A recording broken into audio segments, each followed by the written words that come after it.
Kuku Raadios välja öeldud seisukohad ei pea ühtima Kuku Raadio seisukohtadega.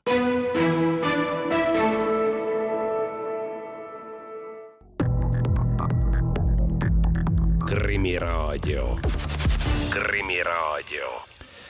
Tere taas! On teisipäev, kell on 6 minutit 1 läbi ning eetris on värske Krimiraadio. Saadet juhivad tavapäraselt Raul Ranne ja Karel Reisenbuk. Saate lõpuosas uurime, mis asjaoludel peksti möödunud teisipäeval Viljandimaa väikeses Kõpu alevikus keset päist päeva surnuks keskealine naine. Ja kuidas peavad elama ning olema ühe väikeasula elanikud, kui naabruses elab vägivaldse ja kuritegeliku minevikuga tegelane. Saate põhiosa olema ka pühendanud viimaste aastate võiks öelda ühe kõmulisima ja enim tähelepanu nõudnud kohtusaagale, mis sai läbi selle aasta alguses 2. jaanuaril, kui Riigikohus otsustas, et kõrged politseiametnikud Elmar Vaher, Erik Heldna ja Aivar Alavere pole kurjategijad ning pole süüdi rotatsiooniga ilmuses. Endine Keskkriminaalpolitsei juht Aivar Alavere on nüüd meiega ka Krimiraadio stuudios. Tere tulemast Krimiraaidiosse, Aivar! Tere päevast! Aivar Alavere, 3 kohtuastet on teid tunnistanud süütuks. Kas hinges on võidurõõm või kurbus? Ilmselt mitte kumbki, et võidurõõmust ei ole siin juttugi ja kurbust ei ole mõtet ka endaga kaasas kanda, et pigem tuleb seda ilmselt võtta niimoodi, et see etapp on nüüd läbi ja nüüd tuleb eluga edasi minna.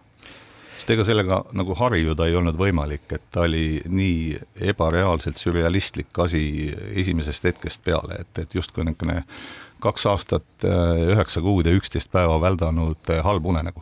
Teil on lausa päeva pealt üles loetud see aeg, millal te olete. See ei ole nüüd eriti keeruline rehkendus. Seda küll, aga Elmar Vaher, teie saatusekaaslane selles osas, ütles, et ühelt poolt otsus, kahtlemata teeb rõõmu, et ta nii on. Teistpidi ütles, et ikka jääb täiesti arusaamatuks, miks see protsess üleüldse algama pidi. Kuidas teil sellega on sarnane küsimus nii-öelda endale esitada või prokuratuurile tegelikult siis? No küllap ta nii on, et ega meil ju vastuseid ei ole, et ma olen palju rääkinud ju ikka vanade kolleegidega ka selle menetluse kestel, kui oleme üritanud aru saada, et mis selle taga olla võib, et meil ei ole vastuseid. Et võib-olla tõesti on seal midagi sellist, mis läheb luurajate valhallasse ja me ei kuulegi sellest, et miks seda pidi niimoodi tegema, aga ma väga ei usu. Et see, mis välja paistab, kogu see õigusselguse ja õigusrahu jutt, kogu lugupidamise juures andke andeks, et õigusselgust oleks saanud küll tunduvalt kergemini ja vähem invasiivsete menetlustega majja tuua kui läbi kriminaalmenetluse. Aga läheme siin alguses hetkeks tagasi 2023. aasta märtsi, kui teil esitati kuriteokahtlustus, mille järgi te justkui aitasite kaasa siis ametialasele võltsimisele. Kui võite pisut kirjeldage seda päeva, ma saan aru, et kui Elmar Vaheri puhul piirduti kabineti läbiotsimisega, siis teie puhul võeti ette ikkagi nii kodu kui ka auto. Jaa, minu puhul olid asjad teisiti, et see päev, kui teised kinni peeti, olin mina Haagis Europoli haldusnõukogus ja minust kogu see kinnipidamist ja läbiotsimiste maraton läks tegelikult mööda, et selle sahmaka sai minu naine kaela, et läbiotsimine tehti tõesti kodus ka, jah. Seda hullem, et olla ka eemal ja siis toimub kodus midagi sellist ja te ei saa ju ka otseselt siis ka küsida, vaid oletegi seal eemal kaugel tunnistajaks millegile, millest on võimatu esimese hooga ikka aru saada. No nii on, aga nagu ma alguses ütlesin, ma tegelikult väga sellist kannatanu või märtri imagot nagu endale ei taha, et ma üritangi endaks mõelda, et see on totaalne arusaamatu jama ja see on nüüd läbi ja lähme nüüd edasi, et ma ei taha defineerida ennast kui nüüd Kapo ja Broksi ebaõigluse ohvrit ja käia ringi mingi kannatanu nägu peas, et mulle meeldis, et ma olen suur poiss, pikalt politseis tööd teinud, palju asju näinud ja ma saan sellega hakkama, et ma arvan, et minu lähedastel oli mõnes mõttes isegi raskem. Nii palju ma ikka tahan küsida, et kas teie saite aru, mida teie kodust ja autost otsiti? Ei saanud. Vähemalt ju keegi pidi selgitama.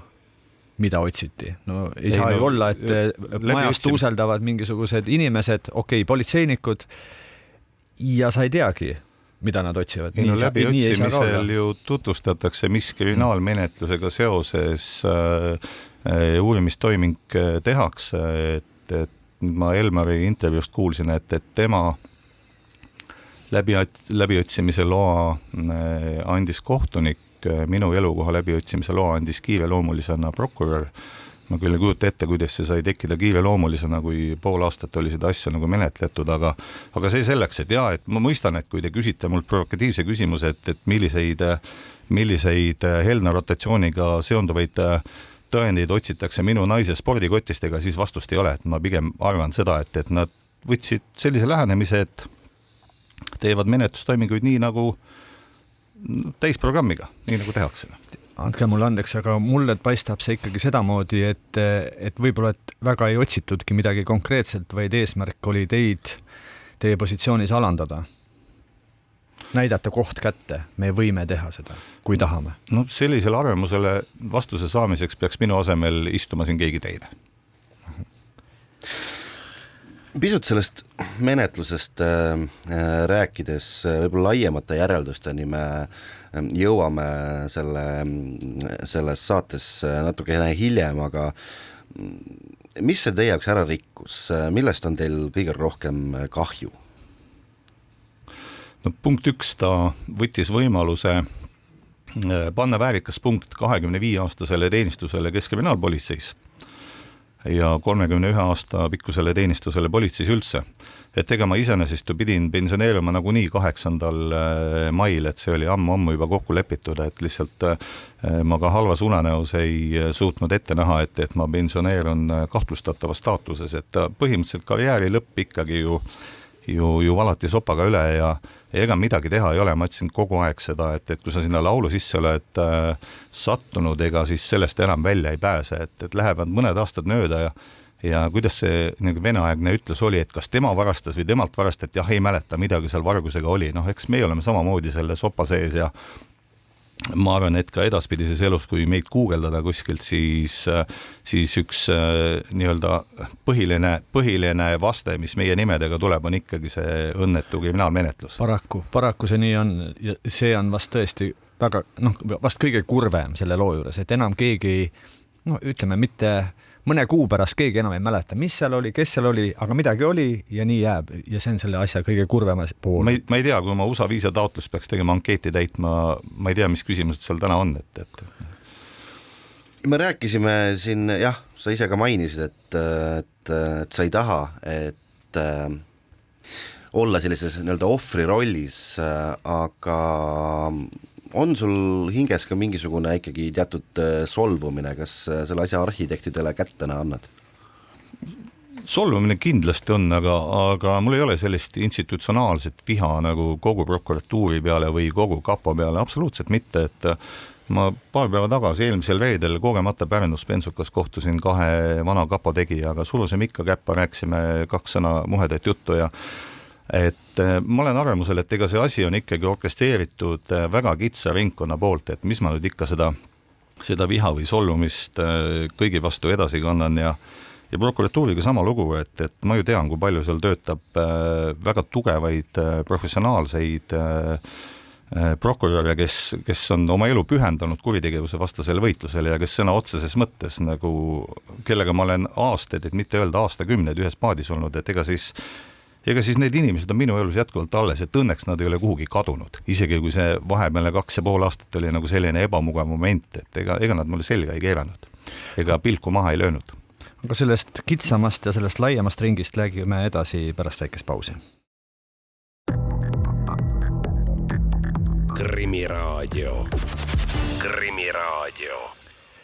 Krimiraadio on pausilt tagasi, saadet jüürivad endiselt Raul Ranne ja Karel Reisenbuk. Täna on Krimiraadio külaliseks endine Keskkriminaalpolitsei juht Aivar Alavere, kelle uus aasta algas küll rõõmusõnumiga kõrgeima kohtu otsusest, mis ütleb, et tema, nagu ka politseijuhid Elmar Vaher ja Erik Eldna, ei ole kurjategijad, kuid suur kahju on juba tehtud. aga räägime pisut sellest rotatsioonist, millest see kõik siis ikkagi algas. Enne võib-olla 2023. aasta märtsi polnud laiem avalikkus võib-olla kuulnudki, et mis asi see rotatsioon siis täpselt ikkagi on.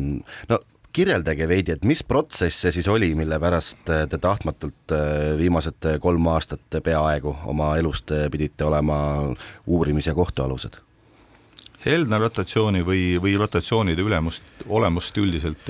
Arvan, et üldiselt ja siis juba edasi Heldna juhtumi juurde, et oleks üldse aru saada, millest me räägime, sest väga paljud ikkagi vaatavad seda protsessi ja tegelikult väga pihta ei saa, milles see kuritegu, milles see mure, milles see küsimus üldse on? No ega minagi pihta ei saa Heldna kaasuse puhul, et milles see mure ja see küsimus oli, et ei saa siiamaani, et ega me lugesime ju seadust ju kohe alguses, kui Heldna rotatsiooni ja teiste VLA ametnike rotatsiooni vormistamised olid ja lugesime seadust ka siis, kui kapost hakkas see indikatsioon tulema, et see ei ole okei. Kogu aeg lugesime seadust ja üritasime nii ametkondlikult nii-öelda seisukohta kujundada ametkondade üleselt. Mina olin ju see, kes Riigiprokuratuuriga suhtles, mina olin see, kes Elmar Vaevele viisin prokuratuuri seisukoha ka, et siin ei ole midagi seaduse vastast. Aga kui me nüüd tuleme ikkagi selle küsimuse algusesse, et mis see rotatsioon siis on, et rotatsioon on minu jaoks ta on nagu seaduses sätestatud võimalus teenida riiki mitmel ametikohal, et kui näiteks politseiametniku vaatest sul jääb teenistusstaas jääb jooksma, oleme ausad, räägime asjadest nagu on see staas ja see pension, see on motivatsioonifaktor, seda ei ole mitte keegi mitte kunagi ka eitanud. Nii. Räägitagu mis tahes, loomulikult see on oluline, kui inimesed on kunagi tööle tulnud ja teavad seda, et see võimalus on. Ja ehk siis kui mingisuguses mis iganes avaliku teenistuse ametikohal on nagu selline tunne, et sealt on nagu aeg otsa saanud, nii nagu Heldnal sai otsa ta kaitsepolitseiametis ja eks Heldna teadis, et seadusmuudatus jõustub 1. jaanuari 2020, et ta oli hingelt politseinik ju kogu aeg olnud ja ta tegelikult otsis tagasiteed politseisse kogu aeg. Ehk siis oli see koht, kus tuli temal oma tahteavaldusega PPA-sse tulla ja PPA-s oli see koht, kus tuli otsustada seda, et kas Heldna-sugusel mehel on tulevikku PPA-s või mitte. Kuna vastus oli ilmselge, et jah, siis see rotatsioon vormistatigi. Samamoodi nagu VLA ametnikega. Sest häid inimesi, oskajaid inimesi, kogemustega inimesi on Eestis alati vähe ja oleks ikka väga imelik, kui PPA oleks jätnud selle, talle vastu tulemata ja jätnud ta tööle võtmata, ütleme, kui spetsialisti. See on ju ka tõsi. No absoluutselt, et nüüd on nagu domineerima jäänud kuidagi pidi see eetika külg siin ja rõhutaks nii-öelda sõbra suhte peale, et mina küll ei ütle, et see sõbra suhe seal rolli mängis. Eestis loomulikult teavad kõik, et ega Heldna kompetentsid on ju teada kõigile. Öelge, kas seal on mingisugune hall ala, vaidlustatav osa siis kogu selles protseduuris, mida saab tõesti siis vaadelda kui kahtlast või ühelt poolt me kõik saame aru, et see on ju kõik justkui väga tavaline, normaalne seadusega ette nähtud kord ja teiselt poolt jällegi protsessid käivad, kohtus on käidud ja mitte vähe. Milles küsimus jällegi? Ma nüüd korralikult ennast juriidiliselt ette ei valmistanud tänaseks jutuajamiseks, et pean mõttes enam-vähem läbi mõtlema, mis on kohtud 3 astmes nagu sõnastanud, et põhimõtteliselt politsei- ja piirivalveseadust ja avaliku teenistuse seaduse sätteid võib tõlgendada mõnevõrra erinevalt. Seda tuleb nagu tunnistada, et selles mõttes võib-olla mingisugune hall ala on. Aga kohus läbi 3 astme on nüüd väga reljeefselt sõnastanud, et nii-öelda see tagasi tulemise kohustust, kui me võtame Heldna kaasuse, siis politseisse, et seda ei eksisteerigi, et Heldna oleks võinud vabalt pensionile minna ka sellest asutusest, kuhu ta roteeritud oli. Tunnistan ausalt, et ega seda ei teadnud ka mina enne, kui kohtumenetluste maraton läbi sai, et kohus andis oma tõlgenduse, jah, et väga võimalik, et seadust tuleb muuta, ma ei vaidle selle vastu. Kas teie saate aru, et kui oleks olnud küsimusi seaduse tõlgendamisel, rakendamisel, siis olnuks see paremal juhul olnud tsiviilvaidlus? Miks ikkagi Kapo ja Riigiprokuratuur seda asja kriminaalseks proovisid ajada? Mul ei ole vastuseid, et ta oleks olnud haldusvaidlus, mitte tsiviilvaidlus, aga mitte kriminaal kindlasti, et kui ma teaks, siis ma vastaks, ma ei tea, et nagu ma juba korraks mainisin, et kui kui peale Heldna rotatsiooni kaitsepolitsei majast kogu see nurin ja ka need kirjakesed tulema hakkasid, siis ju selle õigusselguse väljaselgitamisega tegelesime meie samamoodi. Meie tegelesimegi sellega nii-öelda kui haldusmenetluse või haldusküsimusega läbi ametkondade. No, väga lihtne oleks olnud ministeeriumite tasandil ministril või kantsleril võtta Sinisalu ja Vaher panna ühte tuppa kinni ja öelda, et enne kui valget suitsu nüüd ei tule siit lukuaugust, enne me siit välja ei lähe, et me lahendame selle küsimuse ära. Sest nagu see lähenemine, et üks ametkond arvab ühtemoodi, teine ametkond teistmoodi, ega mina sain ju Proxist ka siseveendumuse, et see asi, selline rotatsioonimudel on läbi lõhki seaduslik. Et ega nagu ilmselt oleks palju arvata, et me nüüd nii, ma ei tea, mis see õige omadussõna on, ma ütlen otseselt, et me nüüd nii ülbed või nii lollid oleme, et kui me saame indikatsiooni, et meile öeldakse, et kuulge vennad, et ärge tehke sellega, et see on nagu mõtet oma elu tööpakule panna ja minna kuskile õngitsema, kalastama, et peaasi, et Helna saaks roteeritud, no andke andeks, see ei ole, kuidas öeldakse, eluliselt usutav. Palju on siin räägitud ikkagi sellest, et kogu protseduur või kogu protsess käivitus või see juurpõhjuseks on siin ikkagi Erik Heldna, kes oli omal ajal kapo asedirektor ja siis kapo peadirektori Arnold Sinisalu omavahelisest mingisugusest tülist. Ja sealt kõik hakkas hargnema ja kõlagu see nii halvasti kui mitte, et teie olite seal lihtsalt kuidagi nagu mingil põhjusel saite pihta selle sama tüli käigus, ilma et üleüldse mingit süüd teil oleks olnud ja mingisugust osalust selles tülis lihtsalt. Kas see võiks tõele vastata? Selline isikliku tüli moment siis. Teate, ma olen algusest peale ütelnud, et selles saagas Heldna versus Sinisalu või Heldna versus veel mõned kapoametnikud, et ma ei vali pooli. Elu on õpetanud, et tangot tantsitakse ikka kahekesi ja eks me kõik oleme keerulised karakterid, ei ole meist keegi selline roosamanna poiss. Aga ma ei taha võtta üldse seisukohta, et mis on toimunud kapomajas Heldnaga või Heldna ja Sinisalu vahel. See on nende asi selgeks rääkida. Lihtsalt seda nende vahelist konflikti, mis ilmselgelt kumas välja sealt. Just. Ja tõesti, mina olin seal vahepeal ju, minuga suhtlesid ju mõlemad. Seal oli ju, Heldna on rääkinud ju oma riigisaladuse loa andmise saagast, kuidas ta sai selle lühemaks ajaks ja madalama tasemega ja eks ta siis otsis Heldna tuge. Ma otsin ka Heldnal, et kuule, et ma ei taha sellega tegeleda päriselt. Samamoodi võttis ka Sinisalu ühendust ja samamoodi käis see Heldna teema oli meie suhtluses Sinisaluga nagu, ma ei tea, kuidas selle kohta öeldakse, nagu rock-kontsert, et algab mingisuguste uute lugudega, aga lõpeb ikka vanade hittidega. See Heldna oli meie suhtlemises see vana hitt, ma arvan, et aastatel 2019 kuni 2022 sinnamaani, kuni menetlus oli püsti pandud. Ühesõnaga, seal taustal see sügav isiklik konflikt ja tüli oli. Seda ei saa eitada. No absoluutselt, aga veel kord, ma ei taha võtta seisukohta, mina ei vali siin pooli. No sa rääkisid sellest, et justkui tuli neid signaale sealt kapost ja justkui see oli rock-kontsert, et kas ma saan aru, siis ikkagi mingisugune survestamine käis Heldna osas, et temaga tuleks midagi ette võtta või? No ilmselgelt, muidugi. Aga see survestamine ei käinud juriidiliste argumentidega, see survestamine käiski nii-öelda isiklike hinnangute või sildistamise andmisega, et laske ta lahti. Et ma arvan, et ei ole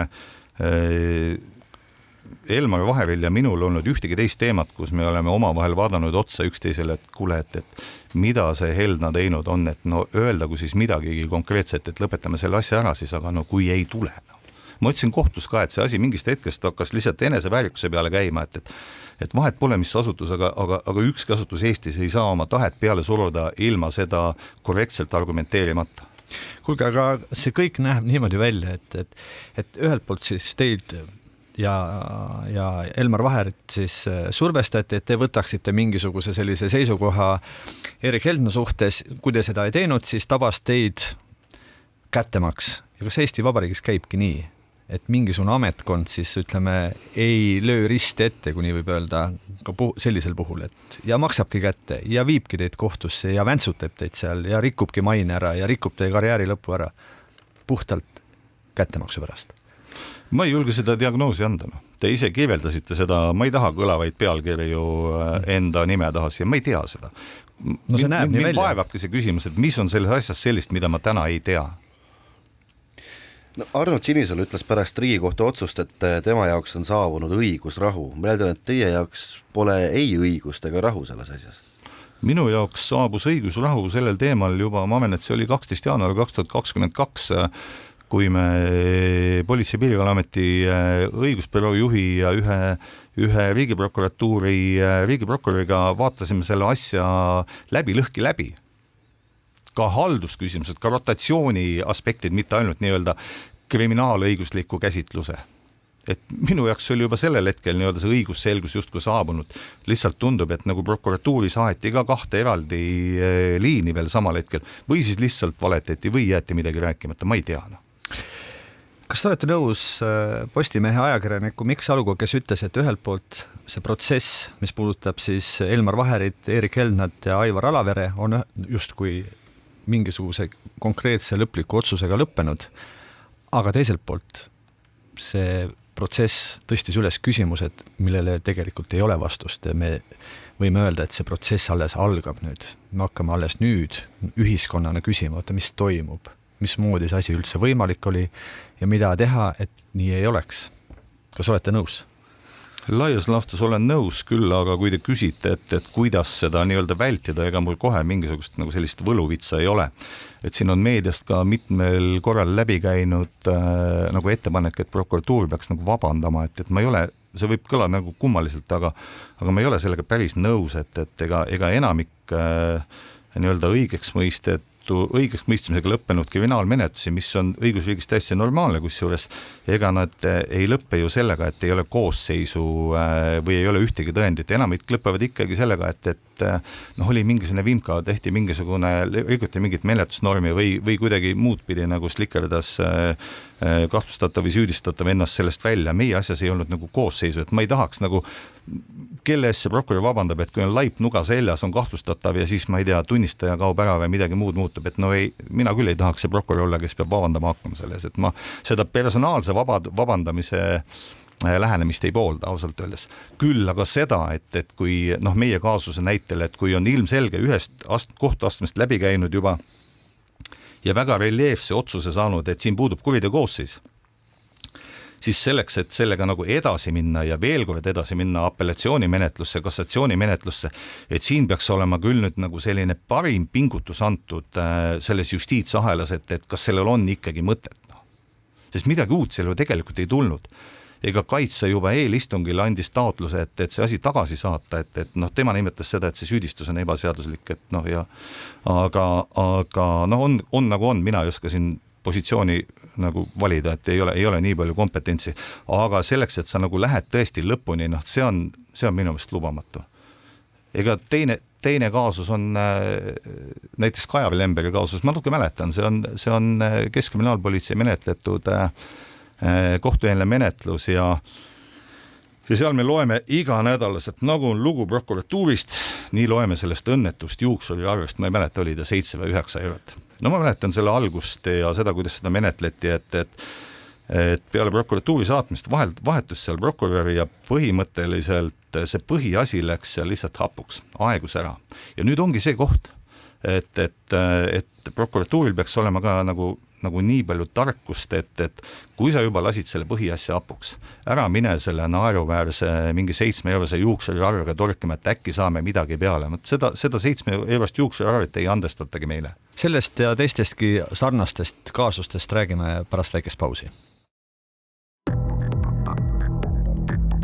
Krimiraadio. Krimiraadio on pausilt tagasi koos saatejuhtide Raul Ranne ja Karel Reisenbukiga istub Krimiraadio stuudios ka politseijuhtide kriminaalasjas lõplikult õigeks mõistetud endine keskkriminaalpolitsei juht Aivar Alavere. Öelge, kuidas on kogu selle juhtumi taustal ikkagi lood prokuratuuri kui sellise usaldusväärsusega? Ma kardan, et nüüd lähiajal ja järgnevalt mitmete kuude jooksul ja aastate jooksul ilmub välja nii-öelda päris korruptante, kes siin seavad kahtluse alla nende üle õiguse mõistmise ja tulevad kõik need jutud, kuidas prokurör imes, ei tea, kuskilt pastakast välja süüdistuse ja tegelikult nad on ausad mehed ja me saame seda kõike näha. kas teile ei tundu, et see võibki nii minna, sest prokuratuuri maine hetkel on, ütleme, habras? No see on nii raske küsimus, ma juba korra ütlesin või kommenteerisin seda nii-öelda enda suhtumist prokuratuuri ja prokuridesse ka, et ma pean olema aus, et vaatamata sellega, et nagu ise oled haiget saanud ja ebaõiglaselt haiget saanud, ei taha ma ikkagi lahmivalt üldistada, et nüüd kõik prokuratuuris oleks läbi lõhki halb. Et noh, jah, juba eelmise ploki lõpus nagu jäigi jutt pooleli nagu selle koha pealt, et kui on nagu tõeliselt keerulised juhtumised, juriidiliselt keerulised juhtumid, et kas on koosseis või mitte või mingisuguse nii-öelda seaduse tõlgendamises, kus tuleb pretsedent luua, noh, siin on see koht, kus minu meelest ka peaminister ütles, et segaseid seaduseid ei tohi testida inimeste peal. Et neid tuleb, ilmselt saaks nagu õiguslikku hinnangut ikkagi tellida kuidagi moodi teistmoodi, et lõpuks aru saada, et mis situatsiooniga meil siis tegemist on. Ja kui on segane koht, siis pigem jätta kohtusse minemata, vaid otsida siis mingisugust varianti, et see seadus selgemaks kirjutada, mitte siis minna inimese peal katsetama kuskil kohtus selle asja. No see on minu meelest karistusõiguse ja kriminaalmenetluse ürgne tõde, et kõik kõrvaldamata kahtlused tuleb tõlgendada kahtlustatava kasuks. Meenutasime siin Kajar Lemberi asja, mida minu mälu järgi menetleti kuskil umbes 10 aastat, solgutati siia-sinna. Kui seadus seda praegu ei võimalda, öelge, kes või mis ikkagi peaks olema praegu see filter, et kust kohast tuleb see signaal, et stopp, et aitab küll, pole vaja seda nui neljaks selle asjaga lõpuni minna, kui tulemus on niikuinii selge. On see institutsiooni selline laiem küsimus, peaks üksikisiku tasandil kellegile pähe tulema ja keegi võiks öelda, et kuulge sõbrad? No ma arvan, et institutsionaalsel tasandil sellist parlamentaarset sekkumist menetlustesse ma ei kujuta ette. Et prokuratuur ikkagi peab ise selle sõela ära tegema ja sellistele väärtusotsustele jõudma. Et ma mäletan, ega see kriminaalmenetluse reform oli 2004, et umbes 20 aastat on prokuratuuri juhtivat rolli kriminaalmenetlustes kandnud, et enne seda ju lähtus ta sellest materjalist, mis politsei või teised uurimisasutused talle laua peale tõid, et siis sai ta nagu reaalselt kohtueelse menetluse juhiks. Nüüd ennist mainisite, et te ei oota nüüd niivõrd seda kellegi isiklikku vabandamist, et justiits- ja digiminister on oma vabanduse riigi nimel öelnud, on seal teisigi vabandajaid olnud, aga et selle koha pealt nagu aitab, aga teisalt on üles kerkinud küsimus, mis puudutab järelevalvet, eeskätt kapo, Kaitsepolitseiameti siis järelevalvet. Kuidas te seda küsimust nagu vaatate, et kas meil on kapo üle piisavalt normaalne järelevalve, kas seda tuleks kuidagi teisiti korraldada, sest antud juhul, mis siin salata, erinevate inimeste jutte kuulates jääb mulje küll, et siin prokuratuur väga jõuliselt mängis väga jõulise kapo surve järgi. Ja nüüd tagasi vaadates siis võiks olla ka järelevalve, kes ütleb, et mehed, siit te läksite üle piiri, see on täiesti arusaamatu asi, millega te tegelesite ja nii edasi. Need juhtumid, kus küsimusi võib tekkida, on ju elus palju. Kuidas siis kontrollida, kas tegutsete õigesti, seaduspäraselt, mitte isiklikest motiividest lähtuvalt, vaid ikkagi riigi huvides? Kui tegemist on kriminaalmenetlustega, siis selles valdkonnas ju teostab kapo üle kontrolli samamoodi prokuratuur. Et siin on ikkagi pall prokuratuuri väravas, mis puudutab seda teist kapo ülesannet, kus nad minu meelest on väga head tööd teinud, ehk siis põhiseadusliku korrakaitse, et seal ei puutu prokuratuur asjasse, kui nüüd just kriminaalmenetlused välja jätta, kui on kedagi kohtu alla saadetud, mõni Vene spioon siin jälle, ma ei tea, ütleme nii, et ma nüüd ma ei saa lasta ennast mõjutada ka nagu selle meie enda menetlusest ja kuidagi pidi nagu sellist isiklikku negatiivset emotsiooni nüüd tuua välja ja hakata siin nagu loosungeid õhku viskama, et ma olin arvamusel, et riik on juba nii küps, et see peaks olema see süsteem paigas. No. Kui mul oleks täna vastus, et kas see nüüd see meie näite pinnalt oli nüüd puhtalt asjaolude ebaõnnestunud kokkusattumine, et see survestamine tõesti niimoodi ellu viidi või tuleks kuidagi institutsionaalselt mingisugune, ma ei tea, mingisugune aste sinna vahele teha, kui ma seda teaks, ma ütleks. Mul ei ole täna neid vastuseid. No. Lihtsalt nii palju, kui ma vanast ajast mäletan, ega kui olid nii-öelda juriidiliselt komplitseeritud juhtumid, siis prokuratuuris oli õigusnõupidamine vahel, seal analüüsiti tehjulud läbi ja siis jõuti mingisuguse järelduseni, kas siin on koosseis või ei ole. No vaat ma ei tea, kas meie kaasuse puhul on sellist analüüsi tehtud või ei ole, seda ma ei tea. Kaitsja Margus Kurm tahaks, et kogu sellele asjale annaks hinnangu parlament. Mis kasu sellest võiks tulla?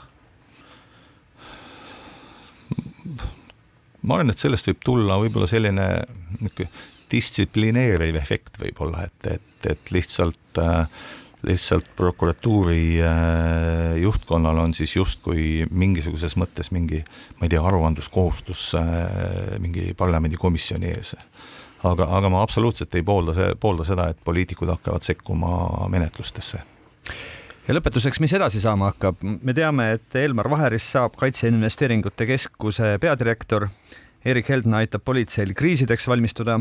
Kus kohas teie oma kogemusi, eriala teadmisi sooviksite kasutada või juba kasutate? No mina olen ammu eluga edasi läinud, et ma olen 2,5 aastat kahes kohas töötanud, et nagu põhikohaga päris tööl aktsiaselts Maru juhatuse liikmena ja siis kohakaaslusena siis kriminaalmenetluses erinevatel ametikohtadel siis kahtlustatava, süüdistatava või kohtalusena. Et nüüd on mul see lõpuks see luksus, et vaadake, et nagu meie vanuses nagu kahel kohal töötamine hakkab tervisele, et ma nüüd saan jätta selle kriminaalmenetluse töö selja taha ja anda kõik endast siis oma tööandjale. Aivar Alavere, me täname, et leidsite aja ja tahtmise täna Krimiraadiosse tulla. Jõudu ja edu edaspidises. Aitäh kutsumast. Krimiraadio. Krimiraadio jätkub. Saadet juhivad Raul Ranne ja Karel Reisenbuk. Nagu öeldud, siis oleme saate lõppu valinud teema, mis ühelt poolt on justkui banaalne tapmislugu, teisalt aga probleem, mis kõnetab väga paljusid. Niisiis sai Häirekeskus 6. veebruari jaanuari päeval väljakutse ränga terviserikkega inimese päästmiseks. Seda naisterahvast paraku päästa ei õnnestunud. Koha peal selgus ka see, et tegu polnud mingi terviserikkega, vaid surmani viinud vägivallaga. Meil on nüüd telefonil Lõunaprefektuuri Viljandi jaoskonna menetlusgrupi juht Meelis Lill. Tore, et saate sel kiirel ajal Krimiraadios osaleda. Tere päevast kõigile kuulajatele. Kui nüüd tagasi vaadata möödunud nädalasse, siis kui kiirelt või kui selge oli, et tegu polnud mingisuguse terviserikkega, vaid et seal oli vägivallajuhtum, mille tagajärjeks oli inimese surm? No, selle väljakutsele reageeris kõigepealt pääste meeskond Kõpu enda oma ja siis nemad, kui läksid elustama seda inimest, siis avastati päris kiiresti, et seal on see torkehaava meenutav haav rindkeres ja siis vastavalt sellele siis kutsuti kohale politsei ja tegutsesime ise edasi, et see teadmine tuli küllalt kiiresti. Kuivõrd kohe see väljakutse tuli, et kas see mingisugune vägivallaakt oli toimunud palju enne või kui taustast natuke rääkida, et mis seal sellel päeval üldse selles majas toimus? No sellel päeval ilmselt toimus mingisugune alkoholi tarbimine, seda kunas see vägivallaakt ise aset leidis, seda selgitab menetlus välja. Kindlasti ta ei olnud kohe vahetult toimunud asi, et ikkagi mõned tunnid ilmselt varem. Et seda juba, eks seda lahkamine ka, ütleme, lahkamise otsus ütleb, mis või kunas see täpselt toimus. Aga jah, et see oli meie jaoks mingil määral selline tuntud koht, et kus alkoholi ikka aeg-ajalt tarvitatakse. No kirjeldage pisut seda seltskonda, ohvriks oli 57-aastane naine, majas olid veel 42-aastane mees ja 67-aastane naine. Mismoodi see seltskond omavahel seotud oli?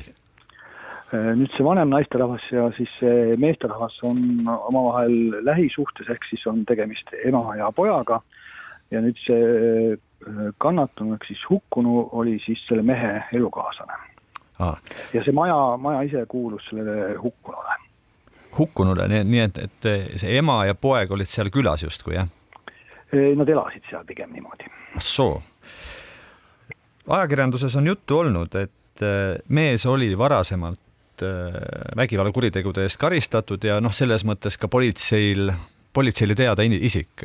Rääkige sellest taustast veel pisut. Mis laadsed kuriteod ja kuivõrd siis ta politseile tööd andis, kui nii võib öelda? Nüüd on kehtivaid karistusi oli eelnevalt 2. Tegemist oli siis, mõlemad olid lähisuhte vägivalla juhtumid, kus ta tegelikult siis oli rünnanud oma ema. Esimene neist leidis aset siis 2018 aastal.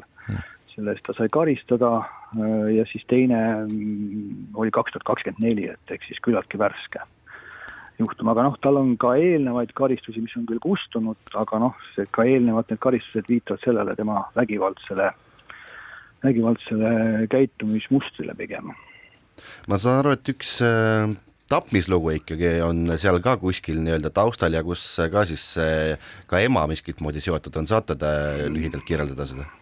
Jah, see oli 2007 aasta, aga ta juriidilises plaanis ta nagu tapmisloona kirja läinud, et pigem oli see, et laiba rüvetamine, kuna ekspertiisiga ei tuvastatud, et see isik oleks ta tapnud ja ema aitas kaasa siis selle laiba nagu peitmisele.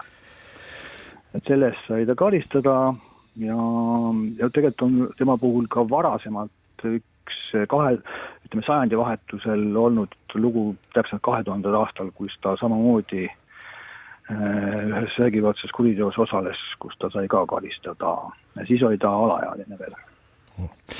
Nüüd konkreetselt siis 6.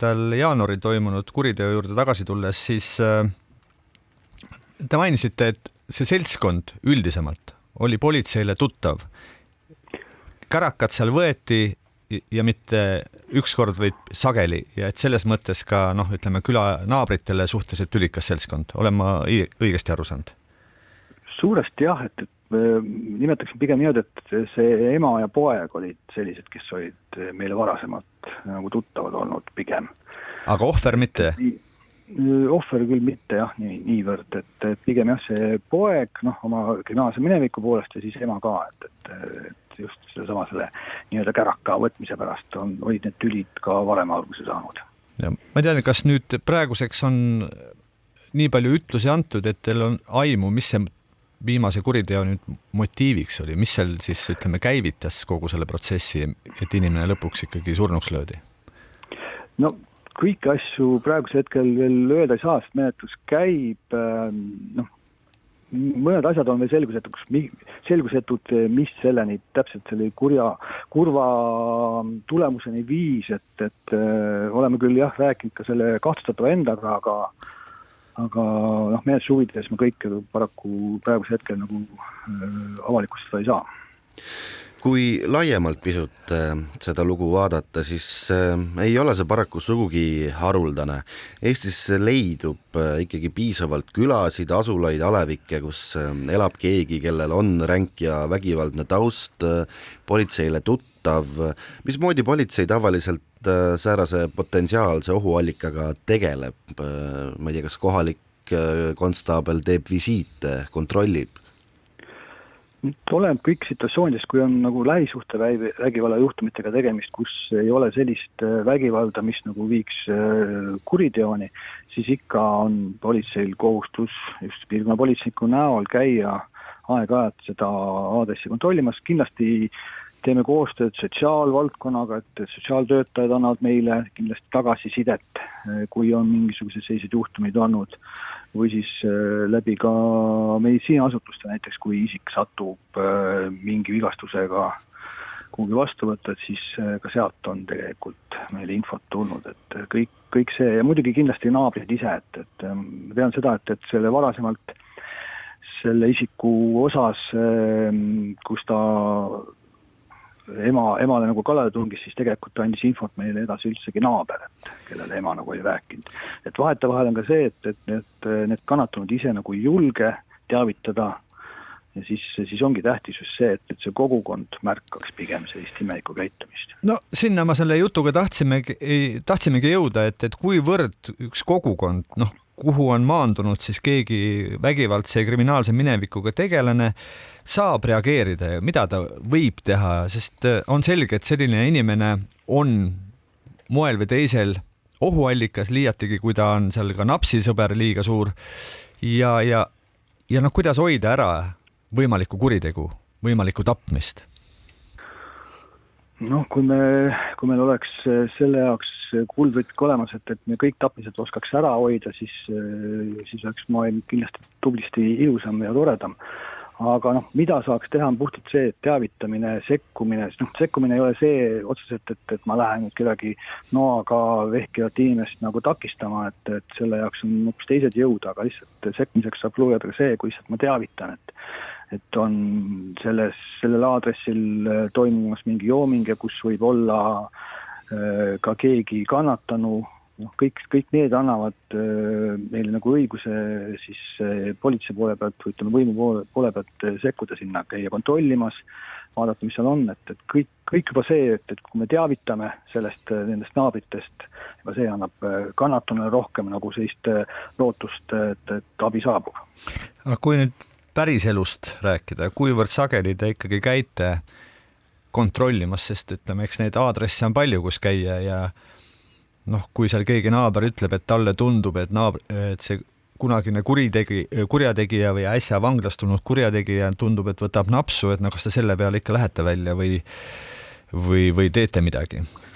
Jah, see peab olema natuke rohkem lihtsalt sees, kui lihtsalt ainult napsu võtmine, et eks iga kodu on püha mingil määral, aga kui on tegemist endise kriminaaliga, siis on ka tegelikult, või on ta näiteks kriminaalhooldusalune, siis on ka kriminaalhooldajal õigus kontrolle teha, et ka sealt on tegelikult meil, saame nagu infot vahetada, et meie anname kriminaalhooldajale infot, nemad annavad meile, et ka need kontrollid on nagu tähtsad ja vajalikud. Ja kõik oleneb tegelikult situatsioonist, et kui ikkagi see kära läheb liiga suureks, siis on politseil täielik õigus minna ja sekkuda. Lõuna prefektuuri Viljandi jaaskonna menetlusgrupi juht Meelis Lill, täname, et Krimiraadio saates osalesite ning soovime jõudu jätkuval aastal.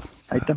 Aga Krimiraadio hakkab sellega oma otsi vaikselt kokku tõmbama. Saate esimeses osas keskendusime ühele, võiks öelda, et kõmulisimale kohtusaagale, mis siin aasta alguses lõppu sai, nimelt kui kõrged politseijuhid Elmar Vaher, Erik Heldna ja Aivar Alavere siis Riigikohtu poolt õigeks mõisteti. Aivar Alavere oli meil täna ka stuudios, et pisut neid taustu avada ja natuke laiemalt vaadata, et mis võiks olla selle kohtusaaga tagajärg. Sellega on tänane Krimiraadio lõppenud. Täname kuulamast. Saadet juhtisid ajakirjanikud Raul Ranne ja Karel Reisenbuk. Järgmine Krimiraadio on eetris juba järgmisel teisipäeval kell 1.